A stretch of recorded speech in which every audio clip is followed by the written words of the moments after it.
안녕하십니까. 제13강에서는 브랜드 관리에 대해서 간단히 정리해 보도록 하겠습니다.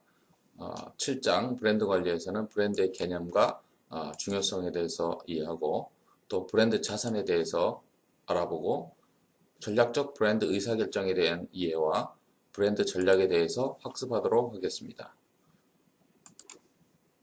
브랜드의 정의에서 상표의 종류를 보면은 상표는 자신의 상품을 타인의 상품과 구별할 수 있도록 하는 식별 표시로서 기호, 문자, 도형, 입체적 형상 또는 이를 결합한 것 또는 그 각각의 요소의 색채를 결합한 것 이렇게 정의 내리고 있습니다. 상표법에 의하면 이렇게 정의되어 있는데 여기서 중요한 것은 기호도 브랜드가 될 수 있고 문자도 될 수 있으며 도형, 입체적 형상, 코카콜라 병 있죠. 그 병 모양도 입체적 형상으로서 브랜드 역할을 할 수 있습니다. 또 이러한 것들이 결합되어 있는 것을 의미합니다. 또 동일한 모양이라고 할지라도 색상이 다르게 되면 그것도 다른 브랜드로 우리가 인식할 수가 있습니다. 브랜드는 크게 상표명과 상표 마크로 구분되는데 상표명은 문자나 언어로 표현된 것을 말합니다. 삼성이면 삼성 이렇게 삼성 문자로 표현된 걸 말하고요. 상표 마크는 도형이나 심볼 등 시각적으로 표현된 것을 총칭합니다. 그래서 브랜드 네임과 브랜드 마크로 구별이 되고요. 여기에 등록상표 예가 있죠. 롯데호텔에서 아이파크라든지 프로스펙스, 또 상표명인 존슨앤존슨, 빈폴, 상표마크인 쉐레 이런 조개 껍데기 같은 빈폴의 자전거 이런 것들을 우리가 상표에 해당된다고 하겠습니다. 여기서 특별히 입체 상표는 용기와 같은 형상만 있는 경우와 형상에 기호나 문자, 도형, 색채가 결합된 것을 우리가 입체 상표라고 하는데 코카콜라 병이나 KFC 할아버지 그 상 있죠. 그런 걸 대표적 입체 상표라고 하고 여기에 맥도날드의 골든 아치도 하나의 입체 상표의 예가 되겠습니다. 또 상표권을 출원할 때는 그 상표를 적용할 그 상품을 지정하게 되는데 유형 상품, 즉 구스, 형체가 있는 그런 상품의 경우에는 1류부터 14류까지 상품 분류가 있고요. 35류부터 45류까지는 서비스표라고 합니다. 즉 무형 상품에 대한 적용, 부동산이라든지 컨설팅이라든지 교육이라든지 그와 관련된 상표를 말합니다. 마케팅 관리 분야에서 브랜드라 하면 이런 상표와 서비스표를 통칭해서 우리가 마케팅 관리에서 브랜드라고 합니다. 즉 유형 상품에 붙이는 상표와 무형 상표에 붙이는 서비스표를 포함해서 브랜드라고 칭하게 됩니다. 또 상표나 서비스표를 특허청에 상표권 등록을 하게 되면 직접재산권법에 의해서 독점적으로 사용하는 카피라이트, 상표권을 획득하게 되고 또 법적으로 보호를 받게 되는 것이죠. 독점적 사용권을 보호받게 되는 것입니다. 특히 상표 중에서 우리가 유사상표라는 것이 있는데 상표의 중요성은 바로 여기에 있는 것입니다. 제품의 디자인이나 형태, 그 다음에 제품의 성능 이런 것들은 대체로 비슷하게 모방을 할 수가 있습니다. 그래서 발명 특허 등 실용신안 이렇게 조금만 차이가 나도 특허법에서 저촉을 받지 않고 빠져나갈 수가 있지만 상표의 경우에는 그 발음이나 그 모양이 스펠이 유사한 경우에도 상표권 침해가 될 수가 있습니다. 그래서 독점적인 그 사용권의 그 보호받는 그 권리의 보호가 오히려 발명 특허나 의장 특허보다 훨씬 더 강력한 보호를 받을 수 있다는 점을 우리가 이해할 필요가 있습니다. 등록상표, 트레이드마크는 상표권을 획득한 상품이나 상표마크를 말합니다. 상표명이나 상표마크, 즉 이름, 언어로 표현된 거나 도형이나 시각적으로 표현된 것을 상표권 등록을 하게 되면 출원을 하게 되면 상표권 등록이 이루어지게 되면 독점적 사용권을 갖게 되는데 이때 우리가 이런 상표를 트레이드마크라고 하고 등록 상표에는 R이라는 표시를 하게 됩니다. TM은 트레이드마크의 약자로서 트레이드마크는 상표명이나 상표마크를 등록하게 되면 트레이드마크라고 우리가 부르게 됩니다. 상표의 가장 기본적인 기능은 식별 기능이죠.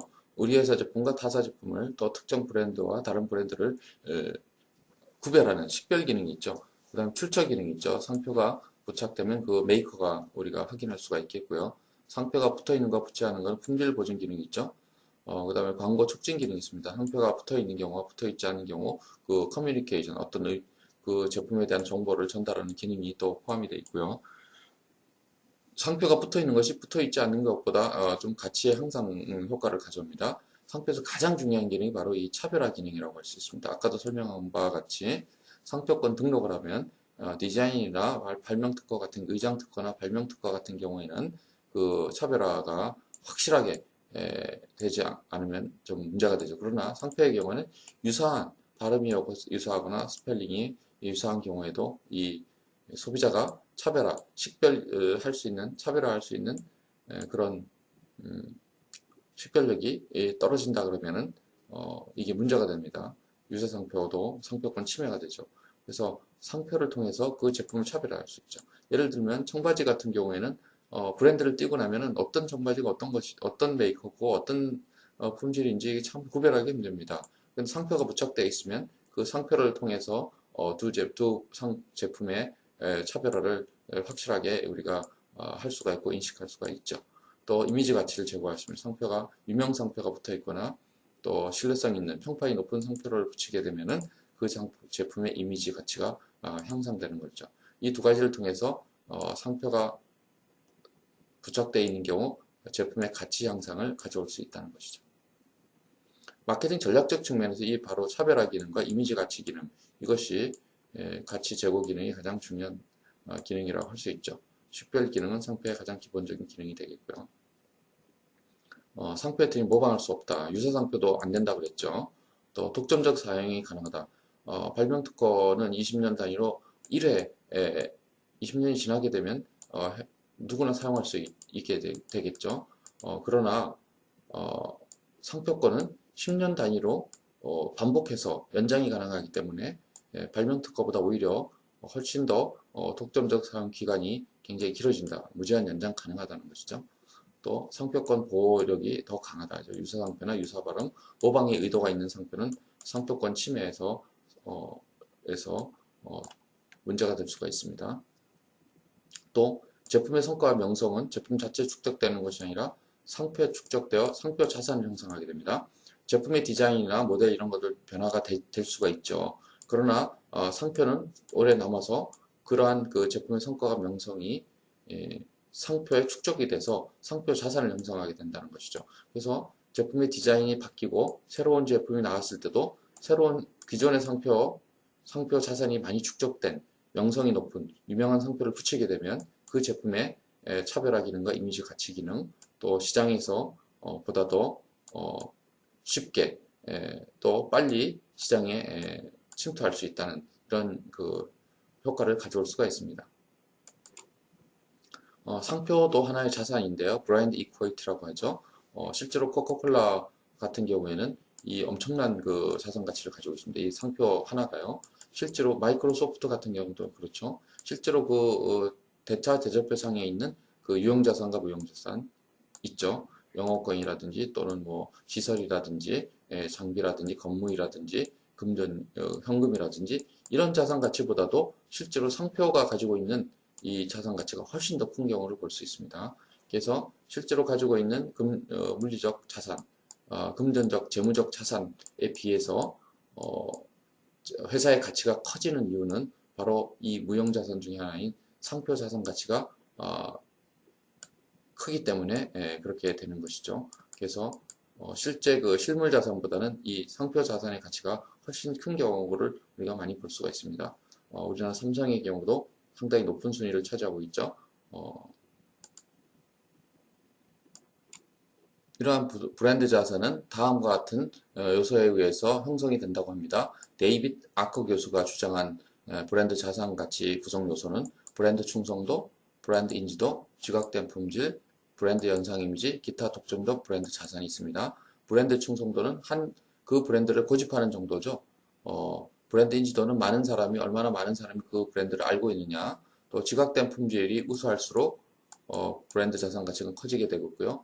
브랜드가 연상되는 이미지가 또 우호적이고 보다 더 바람직하고 또 좋을수록 긍정적일수록 브랜드 자산 가치는 커지게 되겠고 그 위에 기타 브랜드 자산 가치 자산 가치가 합쳐져서 브랜드 자산을 구성하게 되고, 이러한 브랜드 자산은 소비자에게 어떤 가치를 제공하게 되는데, 그 해석과 또 정보 처리 과정에서 브랜드가 영향을 미치게 되며, 그 브랜드 자산 가치가 클수록 구매 의사결정에는 확신이 커지죠. 브랜드 자산 가치가 큰 브랜드를 구매했을 때 구매 의사결정에 대한 확신이 커지고요. 또 만족도도 높아지게 되는 것입니다. 그래서 이러한 그 5가지 요소에 의해서 브랜드 자산 가치를 축적하게 되면은 소비자한테 이런 좋은 가치를 제공해 줄 수 있으며, 기업의 입장에서는 마케팅 프로그램이 효율성과 효과를 증대시킬 수 있습니다. 브랜드가 없이, 브랜드 자산이 없는 경우에 마케팅 프로그램을 전개하는 것보다는 브랜드 자산 가치가 큰 경우, 유명 브랜드, 쉽게 말하면 유명 브랜드나 평판이 좋은 브랜드를 가지고 마케팅 프로그램을 진행하게 되면 그 효과가 더 커지게 되는 것이죠. 그 다음에 브랜드 로열티를 제공할 수 있습니다. 브랜드 자산 가치가 클수록 상표 충성도가 높아지는 이런 결과를 가져오고요. 또 높은 가격과 품질, 가격과 마진을 확보할 수가 있습니다. 브랜드 또 확장 기회가 있습니다. 기존의 브랜드 자산을 이용해서, 브랜드를 이용해서 신제품이나 신제품에도 브랜드를 부착함으로써 신제품 도입 비용을 감소시킬 수 있는 이러한 효과를 가져올 수 있고요. 또 여러 가지 레버리지 효과와 경쟁 우위로 활용할 수가 있습니다. 한편 켈러 교수는 브랜드 자산 구성 요소를 상표 충성도, 높은 상표 인지도, 강력하고 호의적인 연상 들고 있습니다. 이 아커 교수와 마찬가지로 브랜드 충성도는 똑같죠. 상표 인지도도 같이 있죠. 또 호의적인 연상, 이미지 연상 여기 있습니다. 그래서 아커 교수가 좋아한 지각된 품질과 기타 브랜드 자산 가치 2가지가 빠져 있긴 하지만 구성 요소가 거의 비슷함을 알 수가 있습니다. 상표 의사결정에 대해서 살펴보도록 하겠습니다. 상표 의사결정은 처음에는 유표품과 무표품입니다. 유표품은 상표를 부착하는 것이고 무표품은 상표를 부착하지 않는 것입니다. 최근에 와서는 거의 모든 제품이 상표가 부착되어 있는 유표품의 경우가 많죠. 이 상표를 부착을 통해서 아까도 설명한 것처럼 차별화 효과를 가져오고, 상표가 부착되어 있으면 제품 관리의 편리성이 높아지고 제품의 이미지 가치와 상표 자산 축적, 브랜드 파워, 또 상표의 이런 장점이 있습니다. 반면에 상표의 개발과 광고에 투입되는 비용으로 가격이 상승하죠. 상표 개발을 해야 되고, 또 디자인도 해야 되고, 또 인쇄도 해야 되고, 또 상표에 대한 인지도를 높이기 위해서 또 광고에 비용을 투입하게 되는 이런 비용이 코스트가 좀 증가되는 영향, 단점은 있긴 합니다. 무표품의 경우에는 상표 개발 광고 등의 비용이 들지 않고요. 불경기에는 가격에 아주 민감하게 되죠. 그래서 상표 개발이나 광고에 들어가는 비용을 절감해서 제품의 품질이나 질량상에 투입할 수가 있습니다. 이렇게 되면 상표의 어떤 관심도, 민감도가 떨어지는 경우에 오히려 무표품이 더 경쟁에서 유리할 수도 있습니다. 선호를 할 수가 있습니다. 단점은 상표 인지도나 이미지가 구매성에 미치는 오늘날 경쟁에서 불리하게 된다는 것이죠. 그래서 대부분의 경우 상표가 붙어 있죠. 풀무원의 경우를 보면은 종래에는 두부나 콩나물 이런 그 1차 식품에는 상표가 붙어 있지 않았지만 풀무원의 경우 상표 포장을 해서 상표를 부착함으로써 성공한 사례라고 볼 수 있습니다. 그걸 통해서 차별을 하고요. 제품의 관리가 편리해지고 이미지 가치, 상표 자산을 축적할 수 있고 브랜드 파워가 강력해져서 마케팅 파워가 또 상승하는 이런 효과를 가져올 수 있죠. 본원 제품화된 상표가 있습니다. 상표명이 마치 제품명처럼 불리는 경우를 말하는 것이죠. 본고라는 것은 기아 자동차의 하나의 브랜드였는데 이걸 승합차로 제품명처럼 불리게 되죠. 이런 경우를 우리가 본원 제품화된 상표라고 할 수가 있습니다. 스카치 테이프도 원래는 3M에서 나오는 그 비닐 테이프죠. F킬러도 그렇고요. 집도 아웃도어 그 자동차 집이 브랜드인데 이게 마치 그런 유형의 그런 형태의 자동차를 제품명을 부르는 것처럼 되어 있죠. 그래서 이런 제품들은 상표가 그 제품명처럼 불리게 되는 경우인데, 이런 경우를 본원 제품화되었다. 상표명이 상표의 가장 이상적인 궁극적인 그 상표의 목표는 본원 제품화되는 것이라고 할 수 있습니다. 한편 본원 상표라고 하는 것도 있는데요. 상표가 없는 경우 그 제품명 자체를 상표명처럼 부르는 경우가 있죠. 소금 같은 경우 브랜드가 붙어 있지 않는 경우 소금 주세요 이렇게 얘기할 수 있죠. 이 소금이 마치 브랜드처럼 보인다 그래서 본원 상표라고 하는데, 즉 상표 대신에 본원 그 제품명이 상표처럼 불리는 경우입니다. 그래서 오늘날은 이런 경우는 별로 거의 드물기 때문에 오늘날 본원 제품화된 경우도 본원 상표라고 이렇게 혼용하는 경우도 있습니다. 그래서 본원 상표 그러면은 상표가 회사의 특정 회사의 상표가 마치 그러한 종류의 제품을 통칭하는 그런 걸로 불리워질 때 우리가 본원 제품화되었다. 상표가 본원 제품화되었다. 이렇게 얘기하고 그것을 그냥 본원 상표라고 부르는 경우도 있습니다. 상표를 부착하기로 결정했으면 그럼 어떤 상표를 붙일 것인가를 결정해야 되겠습니다. 그래서 여기서는 제조업체 상표와 판매업체 상표로 나누는데 제조업체 상표는 그 상품을 제조한 메이커의 상표를 붙이는 것이고 판매업체 상표는 그 상품을 판매한 중간상의 상표를 부착하는 경우를 말합니다. 제조업체 상표는 예를 들면 코카콜라 칠성 사이다 같은 경우죠.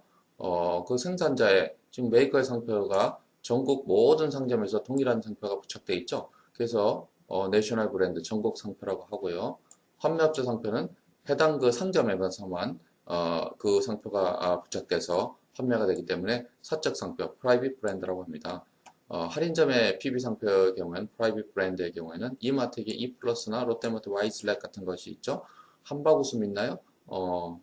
GS마트 한바구음 같은 게 아마 있는 걸로 알고 있는데요. 이런 브랜드들은 그 해당 상점에만 그 유통점에만 판매가 되기 때문에 우리가 프라이빗 브랜드라고 하고 할인점의 경우에는 대개 할인점이나 대형 마트의 경우에는 낮은 가격대가 보통 프라이빗 브랜드들이 가격이 낮죠. 그 이유는 할인점에 오는 고객들은 가격에 민감한 고객들이 많죠. 가격에 어필하기 위해서 이런 가격이 보통 PB 브랜드가 가격이 낮은데 이런 PB 브랜드를 구매하기 위해서 많은 고객들이 유인되게 되겠죠. 백화점의 경우에는 종래에는 백화점의 프라이빗 브랜드 상품들이 낮은 가격대가 있었습니다. 그래서 기획 상품이라고 하기도 하고 뭐 이렇게 하기도 했는데 최근에 와서는 백화점을 찾는 고객들이 하이엔드 마켓, 즉 고가, 고품질, 고소득층 그런 고객들이기 때문에 오히려 초고가 상표를 우리가 프라이빗 브랜드로 해서 그 백화점 이미지를 제거하고 하이엔드 마켓 고객들을 유인한 이런 경우를 볼 수가 있습니다.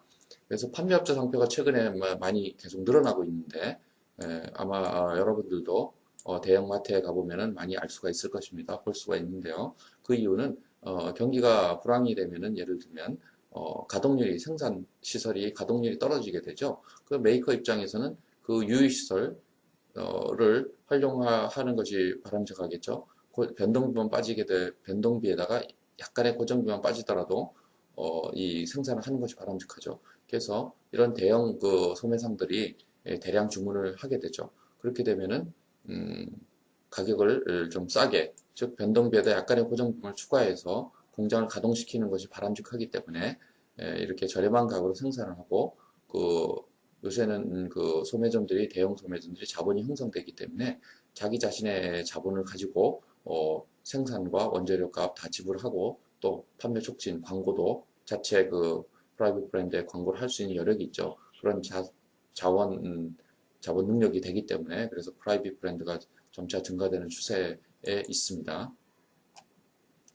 그 다음에 이제 모든 통일 상표와 개별 상표가 있는데 통일 상표는 자회사에서 취급하는 모든 아이템에 동일한 상표를 부착하는 것입니다.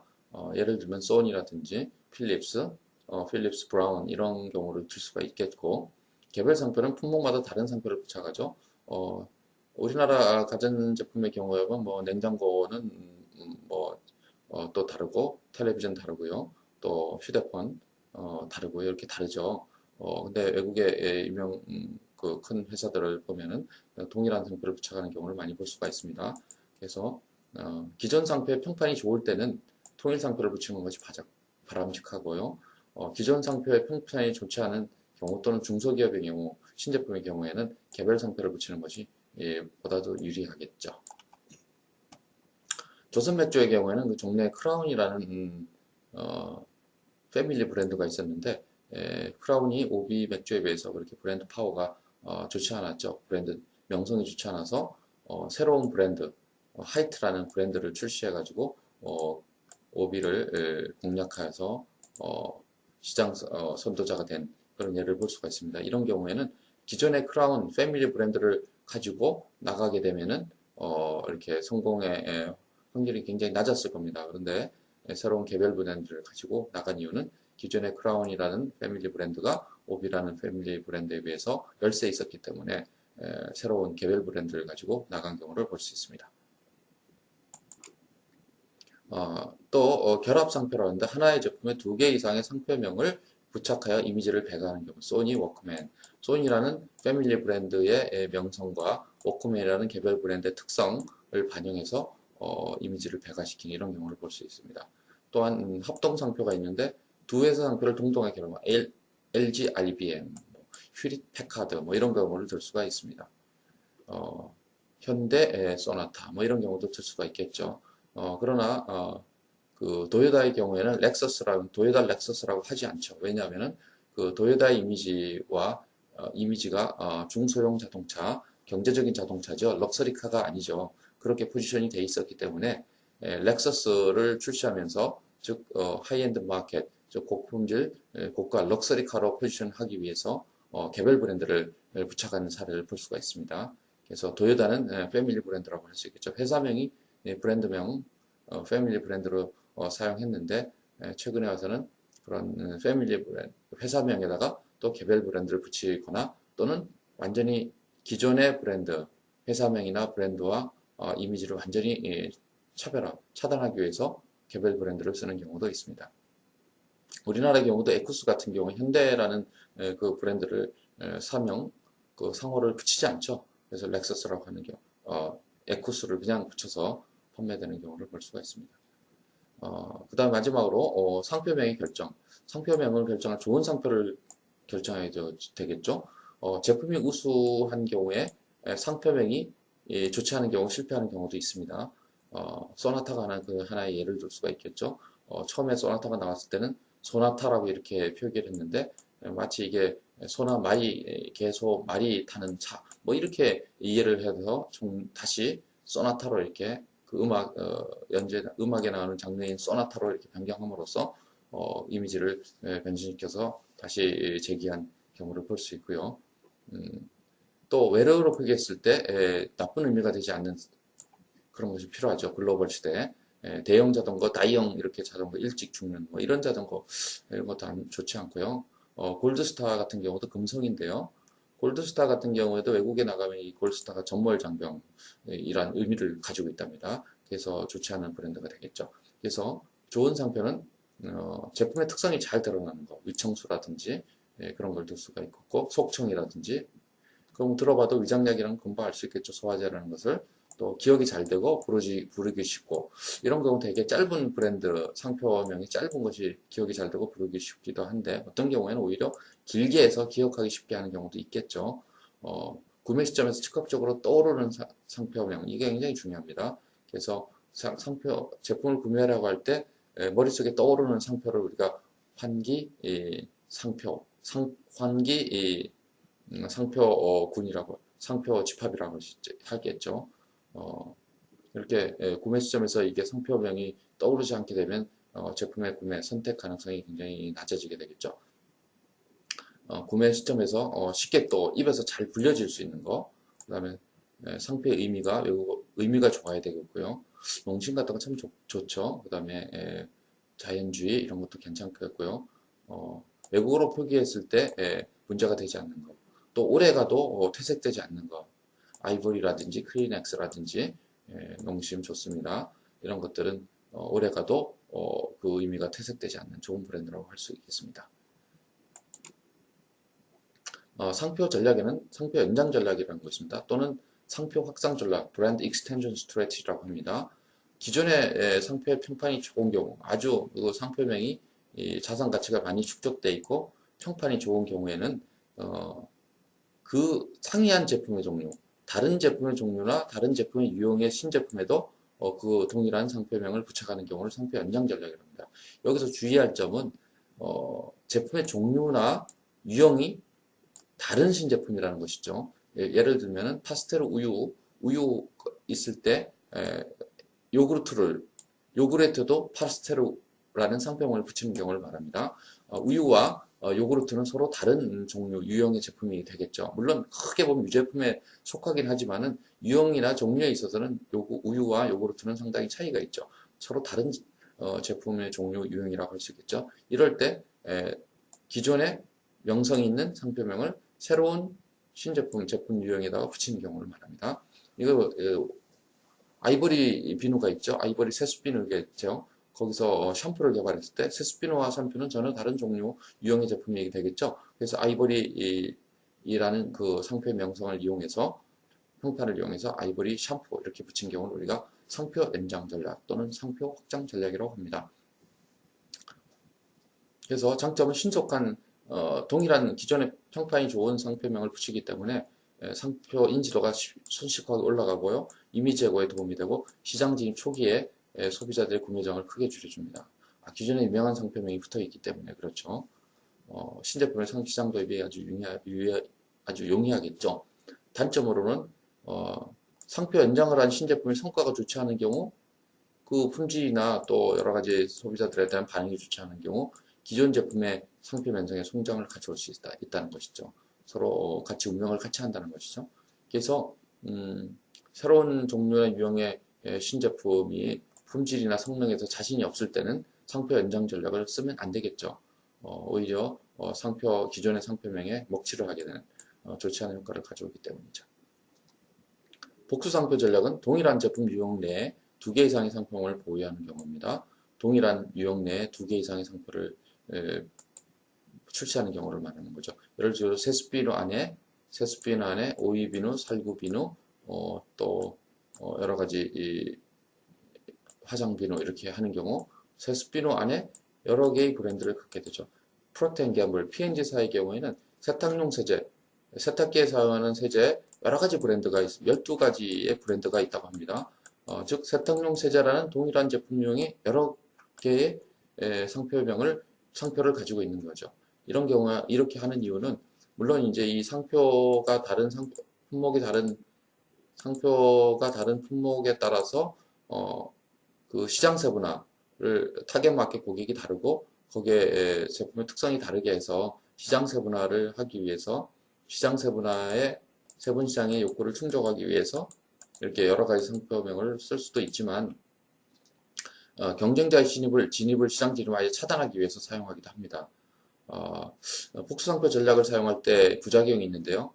예를 들면 오이비누가 이렇게 있을 때 기존의 비누가 오이비누일 때 새로운 살구비누를 내놓게 되면 오이비누의 매출액이 동일한 제품의 유형이 같기 때문에 용도도 같죠. 그래서 오이비누가 기존에 있을 때 살구비누를 출시하게 되면 이렇게 오이비누의 매출액이 잠식되게 될 수 있죠. 요거를 우리가 자기 잠식작용을 합니다. 자사의 새로운 브랜드가 기존 브랜드의 매출을 잠식하는 경우를 말합니다.